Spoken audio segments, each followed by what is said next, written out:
오늘 마태복음 강의 115번째 시간입니다.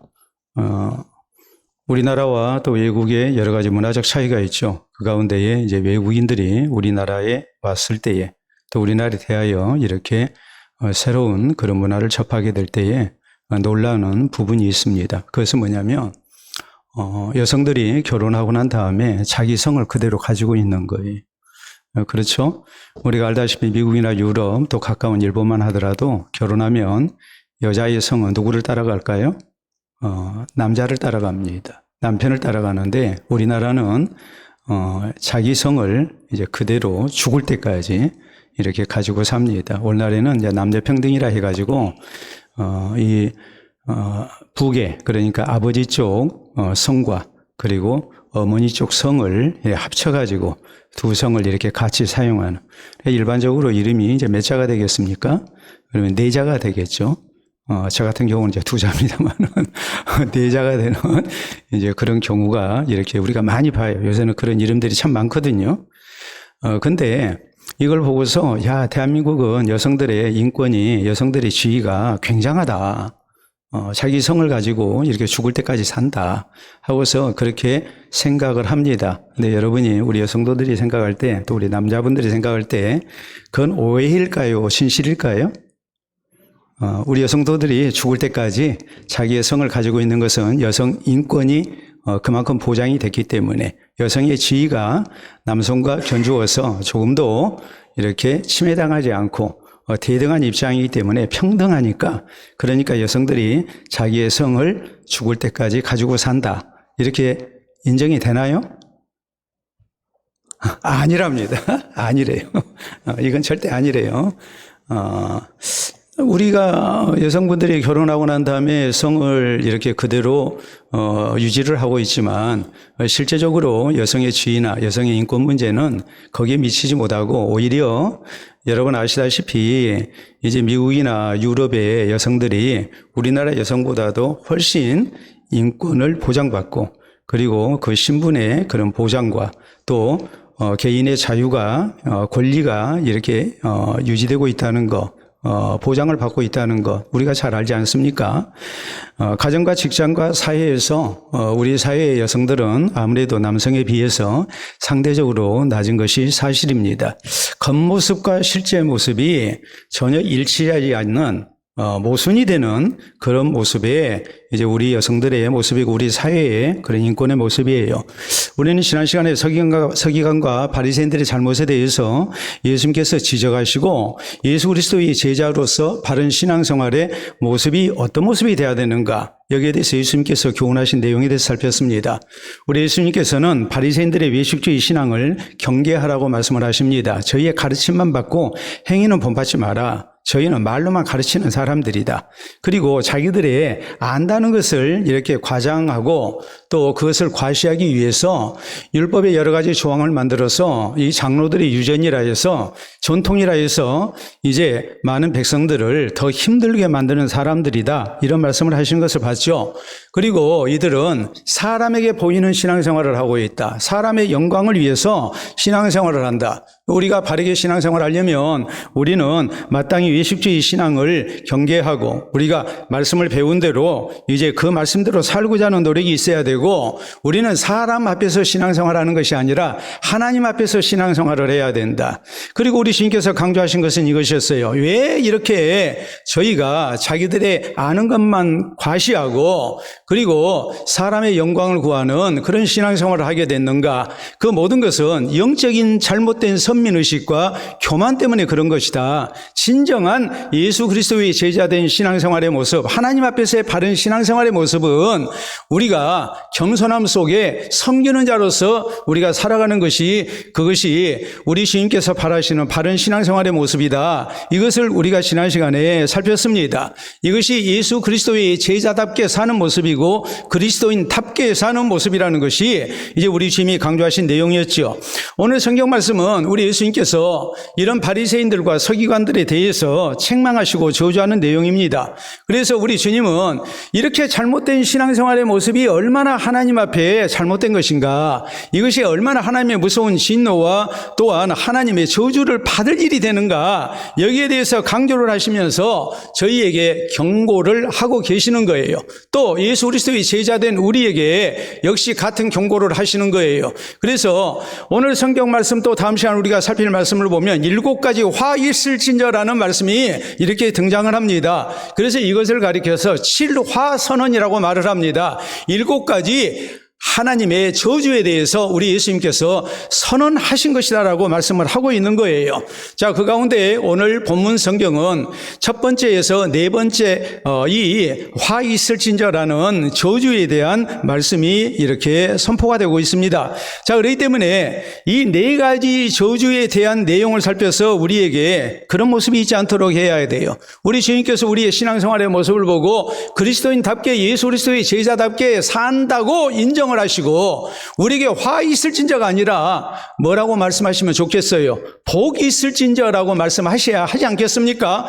그렇기 때문에 오늘 여기 성경 말씀을 통해서 우리가 우리 주님이 무엇을 이렇게 지적하고 계시는가, 이것을 우리가 바로 알고 이런 모습이 있지 않도록 우리가 조심하고 또 조심하고 경계 삼고 또 경계 삼는 그런 신앙생활의 모습이 우리에게 있어야 할 것입니다. 첫째로 우리 주님께서 강조하신 게 뭘까요? 그것은 다른 사람들을 실족하게 하면 안 된다는 것을 강조를 하세요. 자, 13절에 있는 말씀 보도록 합니다. 화 있을진저 외식하는 서기관들과 바리새인들이여, 너희는 천국문을 사람들 앞에서 닫고 너희도 들어가지 않고 들어가려 하는 자도 들어가지 못하게 하는도다 라고 말씀하십니다. 자, 천국문을 닫아버리는 사람들이다. 저희는 종교적 지도자들이에요. 종교적 지도자들인데 이들이 다른 자기도 천국 안 들어가고 다른 사람 천국 들어가지 못하도록 문을 닫아버리는 사람들이라고 말씀을 하세요. 다음 14절 우리가 교독을 하다 보면 제가 지금 13절 읽었잖아요. 여러분의 14절 여기서 멈칫 하신 분들이 있어요. 왜 멈칫 했을까요? 없음이라고 읽어야 되나? 교독이니까 그렇게 생각했을는지 몰라요. 근데 성경은 사본이 우리에게 전해져요. 사본이 전해지는데 우리가 성경 해석학이랄지 혹은 사본학을 보면은 많은 사본이 몇천 가지가 돼요. 옛날엔 다 필사를 했기 때문에 필사를 하다 보면 이제 실수가 나올 수 있겠죠. 더 빠진 부분이 있겠죠. 그래서 이런 여러 부분을 놓고 볼 때에 이 대목은 모든 사본에 기록되지 않고 일부만 기록이 됐다. 그러니까 이 부분은 우리가 인정하기가 곤란하다. 미심쩍은 부분을 우리가 성경에 실을 수가 없단 말이에요. 그러니까 뭐 해버려요? 그 부분은 빼버려요. 자, 말씀드리겠습니다. 음식이 신 것 같은데 먹어야 할까요? 먹지 말아야 할까요?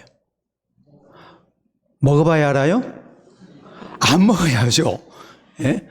이 성경 부분이 지금 다른 사본에는 기록이 되어 있는데 또 다른 사본에는 기록이 안 됐어요. 그러면 아예 이 부분은 뭐 해버리는 거예요? 빼버리는 거예요. 그래서 우리가 성경을 보면 복음서에 없음이라고 나오거든요. 그러니까 교독을 하면서 14절 여러 번 차례가 돼가지고 없음이라면 안 되겠지요. 근데 이제 다른 사본에는 우리가 마가복음 거기 12절 40절이나 누가복음 20장 47절에 보면 이런 내용이 나와요. 저희는 길게 기도하는 사람들이고 또 과부의 가산을 삼키는 자들이다. 그래서 이제 가난하고 힘없는 과부들, 그들에 대한 어떤 행정적인 면, 또 종교적인 면을 이렇게 도와주면서 많은 가산을 이렇게 탐욕을 부린 가운데 탈취한 자들이었다. 이렇게 이제 성경이 기록되거든요. 근데 이제 문제는 그런 모습들이 다 뭐겠어요? 덕스러운 모습이 못 되죠. 종교 지도자로서 바른 모습이 못 되는 거 아니겠습니까? 그래서 15절도 이렇게 말씀이 기록이 돼요. 화 있을진저 외식하는 서기관들과 바리새인들이여, 너희는 교인 한 사람을 얻기 위하여 바다와 육지를 두루 다니다가 생기면 너희보다 배나 더 지옥 자식이 되게 하는도다 그랬어요.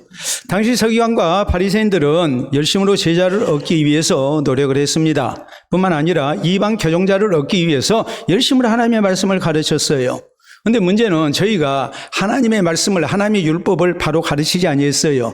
율법의 본질을 왜곡한 겁니다. 그래서 많은 전통을 만들어내고 율법의 원래적인 뜻보다는 조상들의 전통, 장로들의 전통을 더 중요하다고 이렇게 가르친 거예요.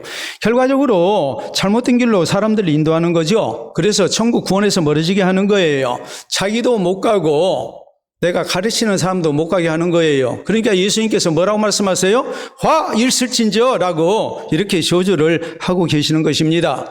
우리 예수님께서 저희를 저주하신 가장 중요한 것은 뭐겠습니까? 저희 자신도 신앙생활을 잘못하고 있지만 저희가 교사로서, 종교 지도자로서, 말씀을 전하는 자로서 다른 사람을 실족하게 하고 있었기 때문에 이 죄에 대해서 우리 주님이 엄중하게 이렇게 책임을 묻고 계시는 거예요. 마땅히 바른 신앙생활을 통해서 신앙의 본을 보여야 되고 또 저희를 구원의 길로 인도해야 합니다. 근데 그래야지를 아니한 겁니다. 그러니까 책망을 하시는 거죠. 우리가 성경을 보면 갈라디아서 2장에 이런 대목이 나와요. 사도 바울이 게바, 그러니까 예수님의 제자 베드로입니다. 베드로를 크게 책망합니다. 그렇게 했던 이유는 베드로가 이방인들과 같이 식사를 하다가 유대인들이 오니까 뭐 했어요? 식사 안 한 척하고 자리를 피했어요. 그 이유는 두 가지예요. 첫째는 유대인들은 이방인과 교제하는 것을 극도로 꺼려했어요. 그런데 예수 그리스도 안에서는 우리가 에베소서 2장에 보면 하나님께서 하나님과 우리 사이의 중간에 막힌 담을 그리스도를 통해서 다 하셨습니다.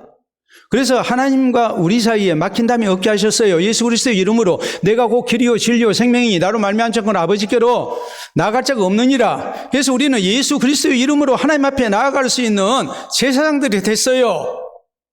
또 하나, 우리 예수님의 십자가의 죽음을 통해서 우리는 유대인과 이방인 사이에, 헬라인 사이에 중간에 막힌 담이 허물어졌어요.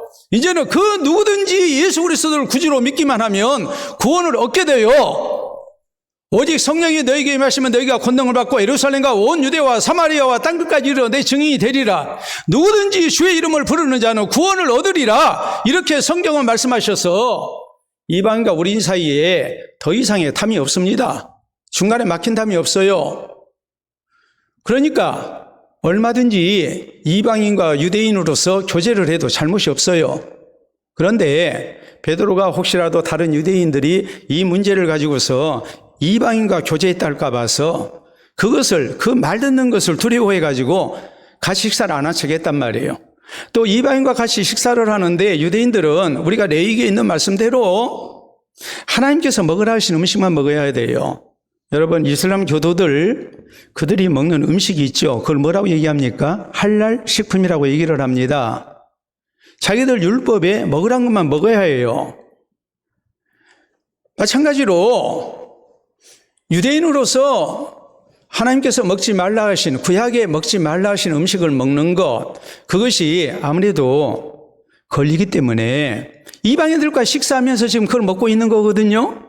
혹시라도 유대인들이 그것을 가지고서 잘못했다고 할까 봐서 슬쩍 자리를 피한 거예요. 그 모습을 보고 함께 했던 다른 유대인들도 다 이렇게 같이 식사 안 한 척 이렇게 외식을 한 거예요. 심지어는 누구까지 거기에 시험 들었느냐? 그 믿음 좋은 안디옥 교회의 지도자인 바나바까지도 시험이 들었어요. 바나바까지도 안 먹은 척 했단 말이에요.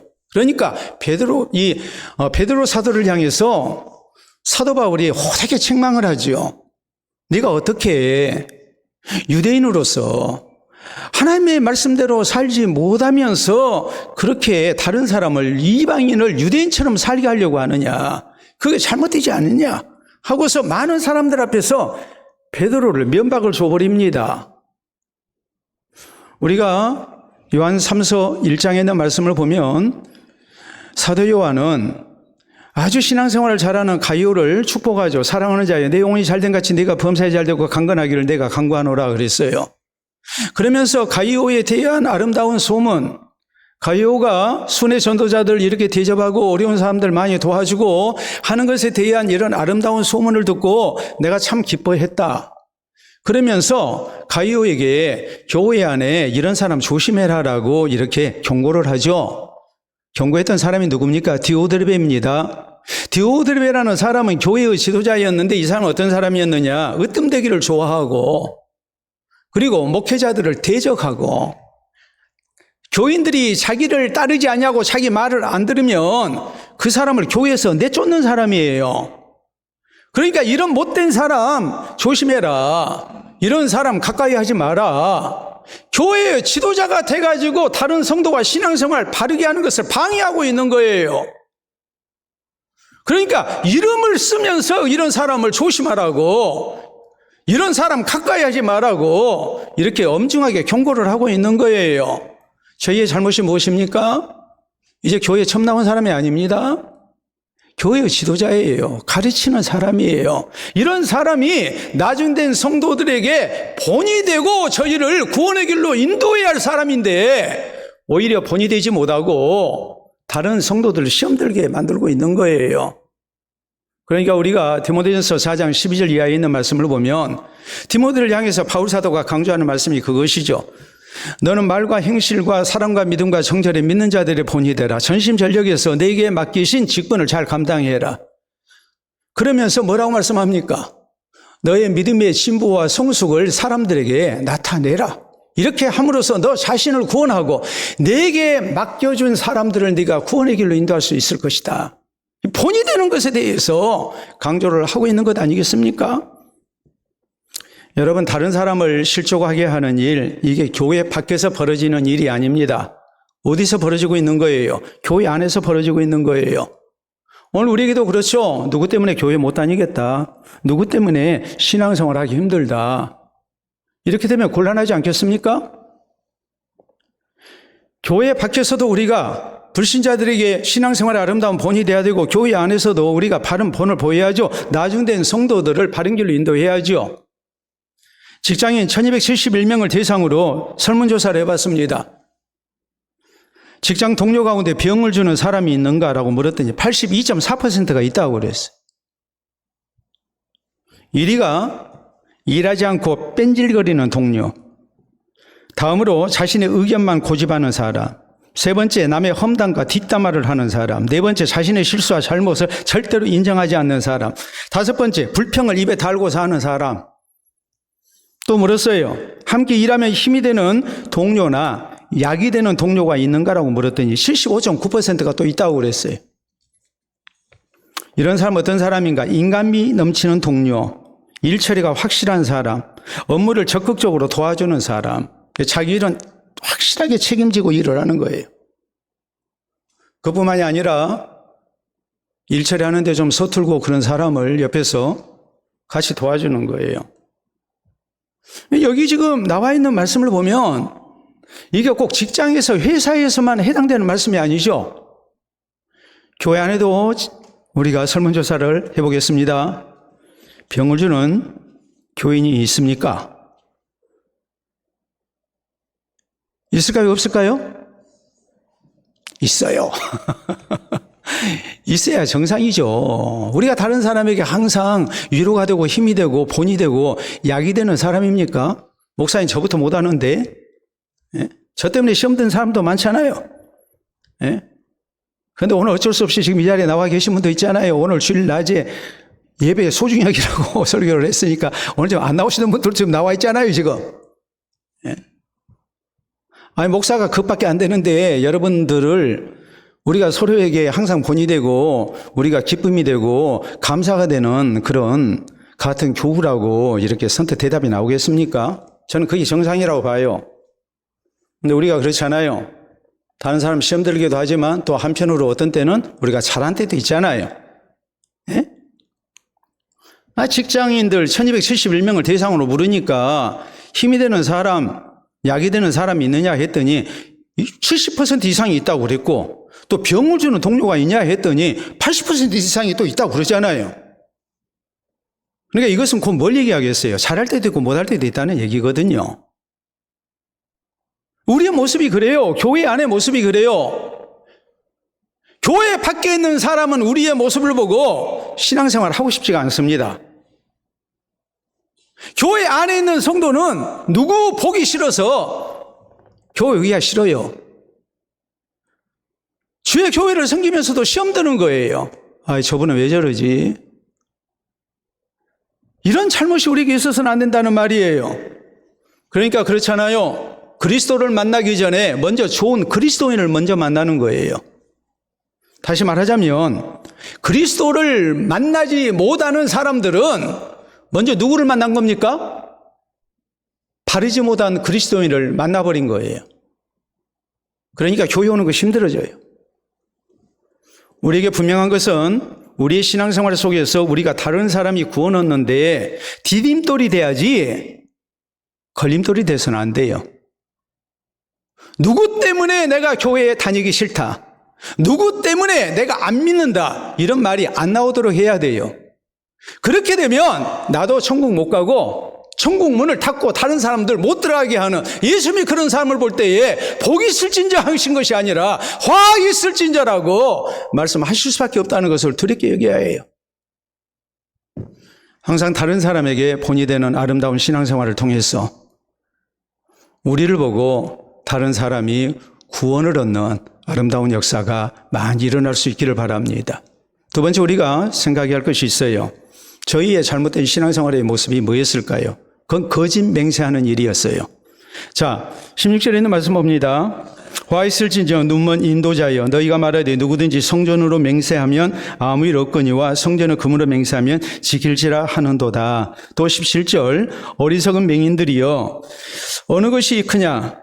그 금이냐 그 금을 거룩하게 하는 성전이냐. 18절, 너희가 또 이르되 누구든지 제단으로 맹세하면 아무 일 없거니와 그 이에는 예물로 맹세하면 지킬지라 하는도다. 맹인들이 어느 것이 크냐? 그 예물이냐 그 예물을 거룩하게 하는 제단이냐. 그러므로 제단으로 맹세하는 자는 제단과 그 위에 있는 모든 것으로 맹세하며, 또 성전으로 맹세하는 자는 성전과 그 안에 계신 이로 맹세하며, 또 하늘로 맹세하는 자는 하나님의 보좌와 그 위에 앉으신 이로 맹세함이니라라고 말씀합니다. 자, 지금 눈먼 자라고 그러고 눈먼 인도자 또 맹인들이요 라고 이렇게 말씀을 하는데, 서기관과 바리새인들이 지금 눈먼 인도자 맹인들이라고 말씀을 합니다. 저희가 어떻게 백성들을 바른 길로 천국 가는 길로 인도하겠느냐 이 말이에요. 그들의 죄악이 뭐였냐면은 하나님 앞에 거짓 맹세를 일삼는 거예요. 저희는 하나님의 이름으로 맹세하면 안 된다라고 하면서 하나님의 이름으로 맹세하면 꼭 지켜야 한다고 그랬거든요. 근데 지키기가 싫어요. 이게 거짓 맹세를 해요. 거짓 맹세를 하는데 뭐라고 맹세했느냐? 성전에는 금으로 맹세해요. 또 성전에 제단으로 맹세해요. 또 성전에 성전 자체를 가지고 맹세하는 거예요. 그러니까 여기에 대해서 우리 예수님께서 하시는 말씀이, 성전에 금으로 맹세하면 그 성전의 금이 하나님 앞에 드려지는 것이고, 제단으로 맹세하면 제단은 하나님 앞에 제물을 드리는 도구입니다. 성구예요. 성전은 하나님의 집이에요. 모든 것이 하나님과 다 연결이 된 거예요. 하늘로 맹세한다. 하늘에 하나님이 계세요.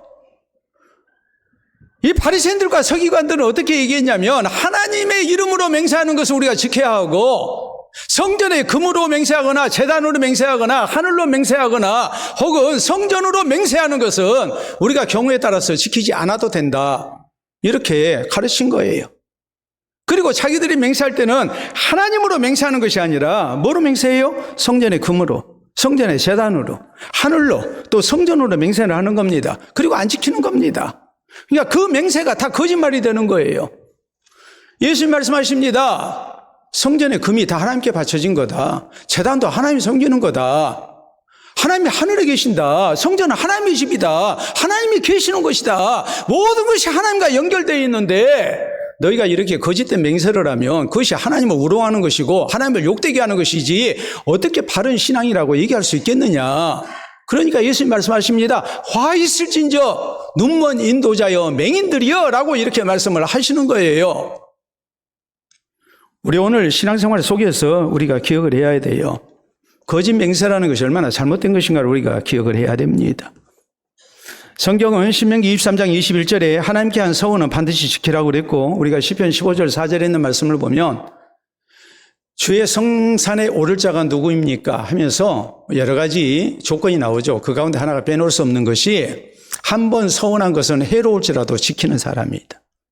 거짓 맹세하지 아니하는 자다. 이렇게 성경은 말씀하십니다. 레위기 19장 12절에 있는 말씀을 보면 하나님께서 너희는 내 이름으로 거짓 맹세함으로 내 하나님의 이름을 욕되게 하지 말라. 나는 여호와이니라라고 말씀하세요. 그리스도인이 하나님의 백성이 거짓 맹세하지 마라. 우리가 하나님의 이름으로 우리가 맹세하지 아니한다 할지라도 우리가 그리스도인 이상 우리는 누구와 관련이 있어요? 그리스도와 관련이 있고 하나님과 관련이 있는 사람들이에요. 교회 다니는 사람이 거짓말하는 것은 교회 안 다니는 사람이 거짓말하는 것과 그 경중이 같을까요? 다를까요? 다르죠? 다르잖아요.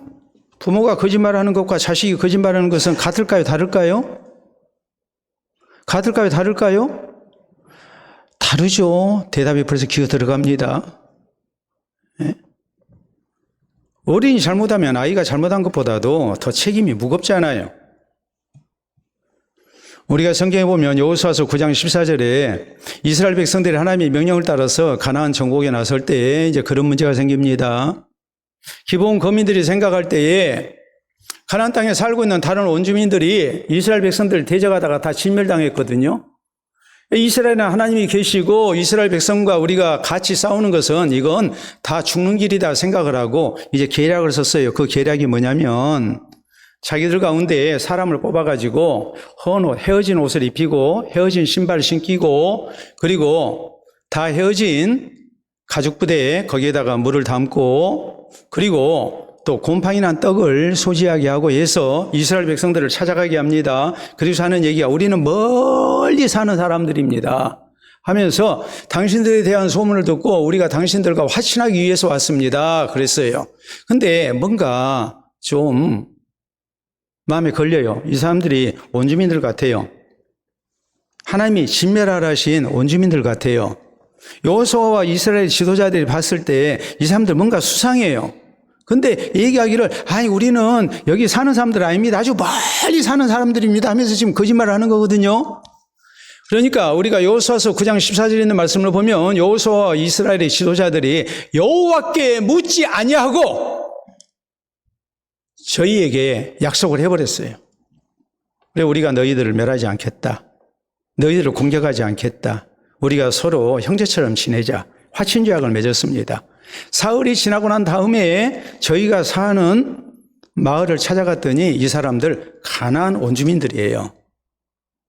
근데 하나님의 이름으로 맹세했거든요. 하나님의 이름으로 맹세했기 때문에 죽일 수 있어요? 없어요? 죽일 수가 없어요. 그러니까 여호수아와 이스라엘 지도자들이 야 우리가 하나님의 이름으로 맹세했으니까 이것은 분명히 누가 책임져야 할 일입니까? 거짓말한 사람이 책임을 져야 돼요. 그런데 하나님의 백성들이 하나님의 이름으로 맹세를 했어요. 분명히 책임 소재가 상대에게 있어요. 그럼에도 불구하고 우리가 하나님의 이름으로 맹세했기 때문에 저희를 죽일 수가 없다. 그래서 이 사람들 죽이는 대신에 성막에서 장작 패고 물 깃는 사람으로 이렇게 종으로 이제 일하게 합니다. 하나님의 이름으로 맹세했기 때문에 그래요. 자, 여러분 한번 보도록 하겠습니다. 사진 보도록 합니다. 전두환이 내 전 재산은 단돈 29만 원뿐이야. 여러분이 대답하세요. 크게. 거짓말이야. 그래야 되겠어요? 거짓말이야! 딱 그래야죠. 내 전 재산은 단돈 29만 원뿐이야. 내가 한 게 아니라 전두환이 그랬어요. 예? 거짓말이야! 다음 사진 보도록 하겠습니다. 내 장모가 사기당한 적은 있어도 10원 한 장 피해 준 적 없어. 거짓말이야! 예? 김건희랑 감옥 들어갈 일이 분명히 있을 거예요. 예? 대한민국이 정말 공정과 상식이 살아있다면 법치국가면 당연히 그래야죠. 자, 다음 보도록 하겠습니다. 우리 집 가훈이 정직이야. 거짓말이야. 자, 전두환이, 윤석열이, 이명박이 세 사람 가운데 제일 큰 거짓말쟁이가 누굴까요? 예? 전두환이에요? 윤석열이에요? 이명박이에요? 이명박이에요. 왜요? 장로니까. 전두환이하고 윤석열이는 교회 안 다녀요. 선거 때 돼가지고 한 번 간 것이지 그 사람들 그리스도인 아니에요. 근데 이명박이는 뭐예요? 장로예요, 장로. 자기가 장로인 것을 자랑하는 사람이에요. 우리 집 가문이 정직이라고 얘기를 해요. 그러니까 사람들에게 조롱거리가 되는 것이고 그리스도인들이 하나님을 욕되게 하는 결과가 되고 만 거예요. 그리스도는 거짓 맹세해서는 안 됩니다. 대통령의 거짓말도 큰 일인데 거기에다가 장로가 거짓말을 한 거예요. 그리스도인이 거짓말을 한 거예요. 하나님이 보실 때는 이명박이가 제일 나쁜 놈이에요. 그렇게 해서는 안 되거든요. 오늘 우리가 혹시라도 그리스도인으로서 약속하고 맹세했는데 우리가 지키지 아니한다면 이건 하나님과 관련된다고 우리가 생각해야 됩니다. 그리고 우리 그리스도인은 진실된 맹세만 해야 되고 약속만 해야 돼요. 거짓말해서는 안 돼요. 그래서 우리 예수님께서 화 있을진자가 아니라 복 있을진자라고 말해주는 축복해 주시는 사람이 돼야 됩니다. 세 번째로 우리 예수님께서 왜 서기관들과 바리새인들을 저주하셨을까요? 그것은 율법의 근본 정신을 소홀히 했기 때문입니다. 자, 23절에 있는 말씀 봅니다. 화 있을진저 외시가는 서기관들과 바리새인들이여 너희가 박하와 회향과 근처의 11조는 들이되 율법의 더 중한 바 정의와 긍휼과 믿음은 버렸도다. 그러나 이것도 행하고 저것도 버리지 말아야 할지니라. 맹인된 인도자여 하루살이는 걸러내고 낙타는 삼키는도다 라고 말씀을 하십니다. 바리새인들은 아주 철저히 11조 생활을 했어요. 철저히 했어요. 어느 정도로 철저히 했느냐? 박하와 회향과 근채까지 11조를 한 거예요. 이것은 양념으로 사용하고 또 향신료로 사용하는 채소입니다. 이것을 마당 한쪽에 조금씩 텃밭에 심어가지고 사용을 했어요. 어떻게 생겼냐면 이렇게 생겼어요. 자, 보겠습니다. 저건 박하. 다음에 저거 뭘까요? 회향. 알아서 회향이 아니라 두 번째 회향이 나오잖아요. 자, 세 번째 저건 뭘까요? 근치. 대단히 영특하신 분들이에요. 네? 다시 한번 볼까요? 처음부터. 자, 처음부터. 저건 뭐? 박하. 다시 볼 일 없겠지만. 다음. 회향. 다음. 근치. 저게 양념이나 혹은 향신료로 사용하는 거라고 그랬어요. 집에 한쪽 텃밭에다가 이렇게 조금씩 심어가지고 써요. 근데 그것까지 11조를 바쳐요. 그러면서 우리는 이렇게 하나님 앞에 정직합니다. 우리는 하나님을 이렇게 섬깁니다. 라고 이렇게 자랑을 한 거예요. 자기들 의로움을 삼은 거예요. 근데 우리 예수님 말씀하시기를 율법에 더 중한 바 정의와 긍휼과 믿음은 버렸도다라고 말씀을 하십니다. 여러분, 정의라는 것은 하나님의 뜻대로 의롭게 사는 것을 얘기해요. 긍휼은 인간관계에서의 사랑을 얘기하는 거예요. 믿음이라는 것은 하나님에 대한 신뢰를 얘기해요. 그러면은 원래 11조를 드리는 목적이 무엇인가라고 생각했을 때 여러분 11조를 하는 이유가 내가 11조를 바치면 하나님이 10배로 주시니까 우리가 11조 하죠. 김동식 집사님, 그건 아니죠, 절대. 11조 잘 하시는 분이라 내가 지금 얘기를 하는 거예요. 그게 아니잖아요. 예? 11조의 원래 정신이 뭘까요? 우리는 11조를 통해서 나의 소유에 대한 하나님의 절대 주권을 먼저 인정하는 겁니다. 여러분 10분의 1은 하나님의 것이고 10분의 9는 내 것입니까? 그게 아니죠. 이 모든 것이 다 하나님의 것인데 하나님께서 내게 맡겨주셨습니다. 내가 그것을 인정합니다. 그래서 우리는 하나님의 명령을 따라서 11조를 드리는 거예요. 또 우리는 11조를 통해서 하나님의 명령대로 이웃을 사랑하는 거예요. 나눔과 선교를 통해서 사회적 약자를 돌보고 예수 그리스도의 복음을 전하기 위해서 우리가 이웃 사랑을 실천하기 위해서 우리가 헌금을 하는 거예요. 또 우리가 11조를 하는 것이 뭐겠습니까? 성전 운영비로 사용을 하는 거예요. 우리 교회가 주님 오시는 그날까지 우리 가운데 보내주신 성도들이 하나님 앞에 예배를 드리고 또 우리의 자녀들을 신앙으로 양육하고 우리가 또 하나님의 선한 사역을 해나갈 수 있도록 우리가 그 경비로 사용하라는 거예요. 예배당을 짓고 또 예배당을 수리하고 또 보완하는 이런 경비로 우리가 사용하기 위해서 헌금을 하나님 앞에 드리는 거예요. 그러면 여러분 생각해 보세요.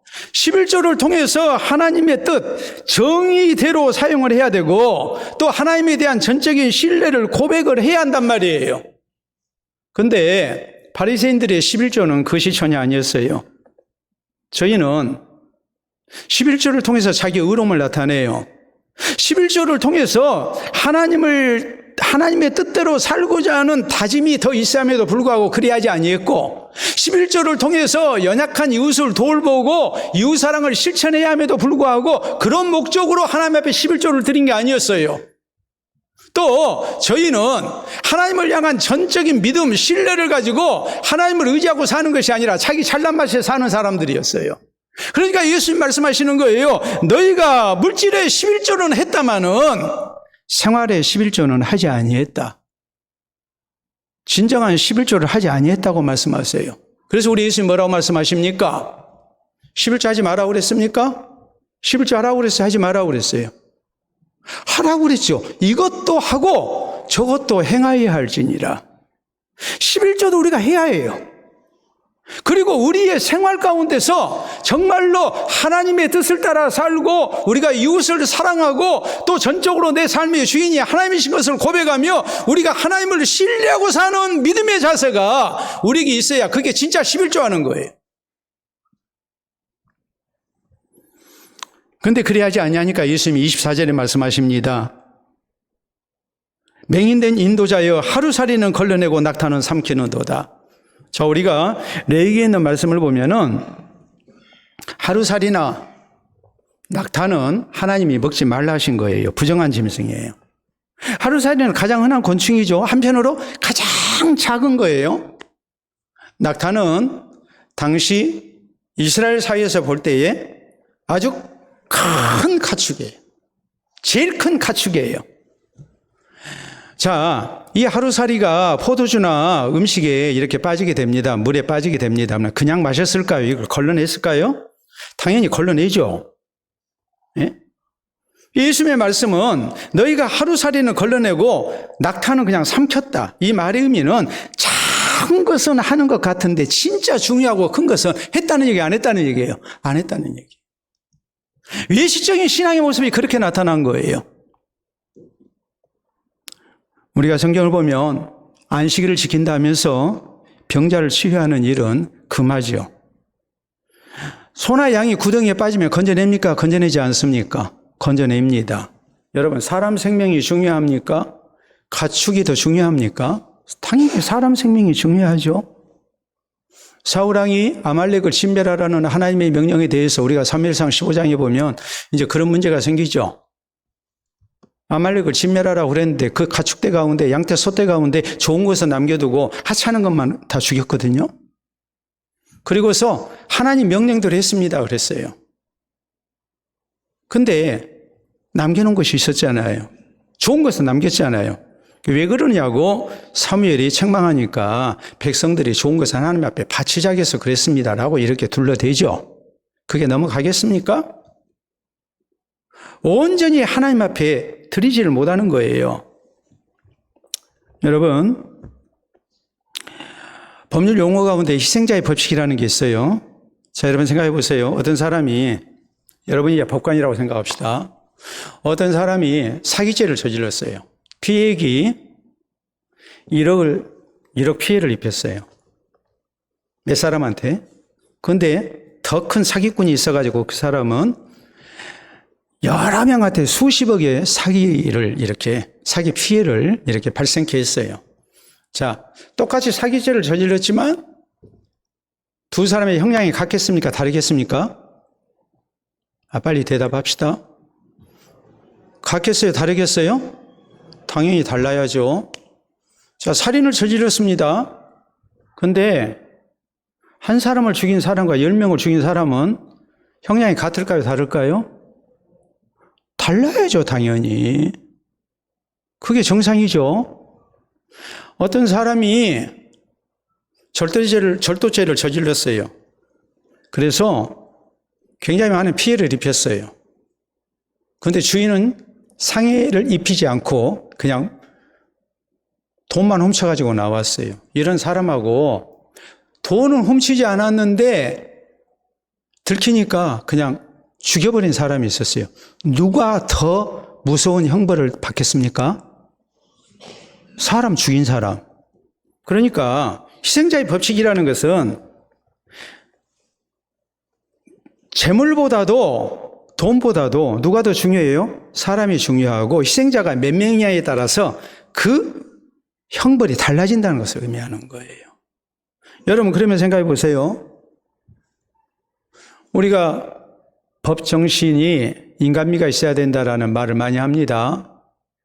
절도죄를 저질렀다고 그래서 배가 고파서 슈퍼마켓 들어가서 좀 훔쳐먹은 사람 절도죄 저질렀다 해서 판사가 만약에 이런 사람을 뭐 징역 1년을 때린다 할지 해가지고 감옥 살게 하는 것과 경찰관이 이 사람을 잡아가지고 사연을 듣고 너무 불쌍해서 그냥 먹을 거 주고 방면을 했어요. 훈계 방면을 했어요.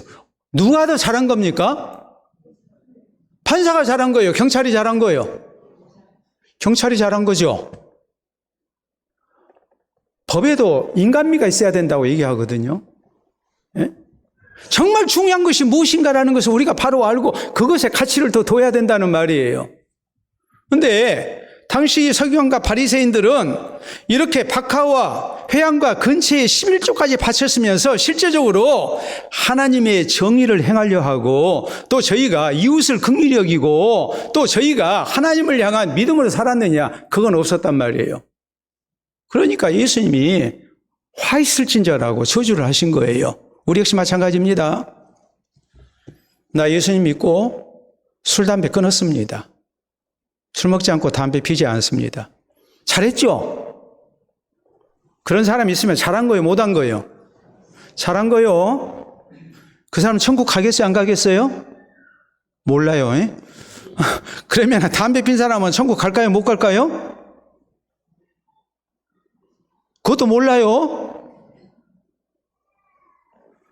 담배 피웠다고 그래서 그 사람이 천국 못 가는 게 아니에요. 진실되게 신앙생활하면 얼마든지 가요. 근데 좀 더 빨리 갑니다. 생각보다 빨리 가요. 근데 여러분 생각해 보세요. 아, 나는 교회 다니면서 신앙생활하면서 나는 술도 안 먹고 담배도 끊었어. 근데 문제는 하나님을 향한 진실된 신앙의 모습이 없고 그냥 술 안 먹고 담배만 안 피웠다 뿐이지 불신자가 똑같아요. 거짓말하고 나쁜 짓 하고. 그렇게 산다면 그 사람 진실된 그리스도인이라고 말할 수 있겠습니까? 반면에 어떤 사람은 이런 악습 때문에 술과 담배를 끊지를 못했어요. 그런 사람은 뭐 한다고요? 천국에 좀 빨리 갈 가능성이 커요. 근데 이 사람은 진실되게 예수님을 나의 구주로 믿고 진실된 모습으로 살려고 몸부림치는 사람이에요. 근데 의지의 연약함 때문에 담배를 못 끊었네. 그럼 이 사람 천국 가겠어요? 안 가겠어요? 누가 더 나아요? 술, 담배 끊고 하나님 말씀대로 살지 아니한 사람과 술, 담배는 못 끊었지만 하나님 말씀대로 살려고 늘 노력하는 사람과 누가 더 하나님 보시기에 진실한 그리스도인이겠습니까? 후자래네, 후자래. 후자요. 제가 전도사 시절 때 목회했던 교회에 아가씨가 있었는데 이름이 후자였어요. 박후자. 그래서 그냥 부를 때마다 곤란해요. 우리 선정래 권사님 기억하세요? 박후자? 영감님 한 번 그 있었는데 그 딸, 늦둥이 딸이었는데 그래서 제가 후자 하면 그 생각이 나요. 후자인데 왜 그럴까요? 술, 담배는 끊었지만은 더 중요한 것을 우리가 하나님 말씀대로 살지 아니한다면 예수님이 말씀하신 대로 하루살이는 걸러냈는데 뭐는 삼켜버린 사람이에요? 낙타는 삼켜버린 사람이에요. 우리 신앙생활이 그렇게 될 때가 많아요. 그러면 이런 것에 대해서 우리 예수님은 뭐라고 말씀하시느냐? 복이 있을진저가 아니고 화 있을진저가 되는 거예요. 우리가 너무 작은 것에 집중하고 정작 큰 것을 놓쳐버려요. 하나님이 내게 바라시는 하나님의 정의를 행하는 일, 우리가 이웃을 긍휼히 여기는 일, 이웃을 사랑하는 일, 섬기는 일, 거기에다가 우리가 생명의 주가 되시는 하나님을 신뢰하고 하나님 앞에 믿음으로 사는 이런 모습들이 있지 아니하다면 그러면서 우리가 나는 11조에, 나는 예배 안 빠져, 나는 하나님 앞에 기도 많이 해, 나는 봉사해, 이런 것만을 내세운다면 우리 주님이 복이 있을진저라고 말씀하신 게 아니라 화 있을진저라고 말씀하실 가능성이 커요. 우리의 신앙생활을 다시 한번 점검해야 돼요. 사랑하는 성도 여러분, 보다 근본적인 성경의 가르침이 무엇인가, 이것을 우리가 놓치지 말아야 됩니다. 우리 예수님께서 화 있을진저라고 말씀하신 것은 그 대상이 죄인이 아니었습니다. 세리가 아니었습니다. 창녀가 아니었습니다. 이방인을 향해 사신 것이 아닙니다. 누구보다도 신앙생활 잘하고 있다고 자부했던 종교적 지도자인 바리새인들과 서기관들을 향해 사신 말씀이, 그러므로 우리 성도는 이 화 있을진저가 나에게 있지 않도록 해야 됩니다. 오히려 예수님이 우리를 보고 복이 있을진저라고 말씀해 주시는 사람이 되어야 돼요. 그러기 위해서 우리에게 필요한 것이 무엇이겠습니까? 먼저 된 성도로서 우리가 바른 신앙생활을 통해 다른 사람을 실족케 하는 것이 아니라 다른 사람을 구원의 길로 인도하는 사람이 되어야 됩니다. 또 우리는 거짓 맹세해서는 안 됩니다. 진실된 그리스도인으로 살아야 됩니다. 율법의 근본 정신이 무엇인가를 알고 우리는 성경의 가르침을 따라서 정의롭게 살고자 애써야 되고, 긍휼을 베풀어야 되고, 너그러운 사람이 돼야 돼요. 용서할 줄 아는 사람이 돼야 돼요. 이웃을 사랑하고 섬기는 사람이 돼야 돼요. 이웃의 허물을 덮어줄 줄 아는 사람이 돼야 돼요. 또 우리는 우리의 생명의 주가 되신, 삶의 주인 되신 하나님을 신뢰하고 믿음으로 사는 성도가 돼야 됩니다. 믿음으로 순종해야 됩니다. 믿음으로 우리가 헌신돼야 됩니다. 믿음으로 우리가 그리스도의 길을 가야 됩니다. 그럴 때 우리 주님이 우리를 보시고 복 있을진저라고 말씀하시는 복된 성도들 될 수 있음을 믿으시기를 바랍니다. 우리 함께 기도합니다. 오늘 주님이 나를 보실 때 뭐라고 말씀하실까요? 화 있을진저 대신에 복이 있을진저. 우리 주님께서 인정해 주시는, 또 우리 주님이 복 주시는 신실된 그리스도인 될 것을 우리가 다짐해야 하지 않겠습니까? 다시 한번 신실된 신앙생활 할 것을 우리 모두 기도로 다짐할 수 있기를 바랍니다.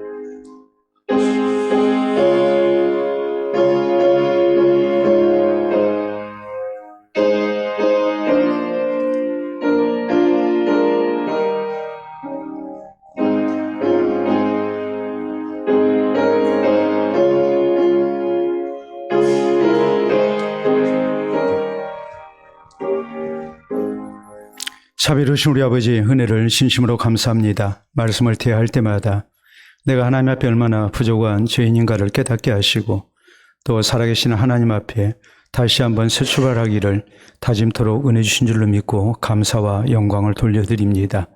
많은 후회 속에 또 하나님의 말씀대로 살지 못한 나 자신을 자책하며 우리가 하나님의 말씀 따라 순종하고 바른 신앙인으로, 그리스도인으로 우리가 살 것을 다시 한번 다짐합니다. 아버지시여, 외식하는 모습 우리에게 있지 않게 하시고, 혹시라도 먼저 구원 얻은 주의 백성으로, 그리스도인으로 다른 사람 실족케 하는 일이 있지 않도록 우리를 도와주시옵소서. 항상 하나님의 말씀을 따라 우리가 순종하며 살게 하시고 진실된 그리스도인으로 살아가게 하시고, 주께서 우리에게 바라시는 모습이 무엇인가를 생각하며 늘 고민하며 우리가 바른 길을 선택하게 하시고 정의와 긍휼과 믿음을 따라 살아가는 우리 모두 되게 하시사 우리를 통해 하나님의 영광이 드러나게 하시고 진실된 그리스도인이라는 칭찬을 듣게 하시고, 또 이로 인하여 우리를 본받고 우리를 통해 구원의 길로 인도함받는 이웃들이 더욱 많아지도록 역사하여 주시옵소서. 주께서 복이 있을진저라고 인정해 주시는 하나님의 사람 되기를 원합니다. 우리의 다짐이 세상 속에서 흐트러지지 아니하게 하시고 항상 진실되고 바른 신앙인으로, 그리스도인으로 인정받기에 부족함이 없도록 또 앞으로의 모든 삶 가운데도 같이 하여 주시옵소서. 예수님 이름으로 기도하옵나이다. 아멘.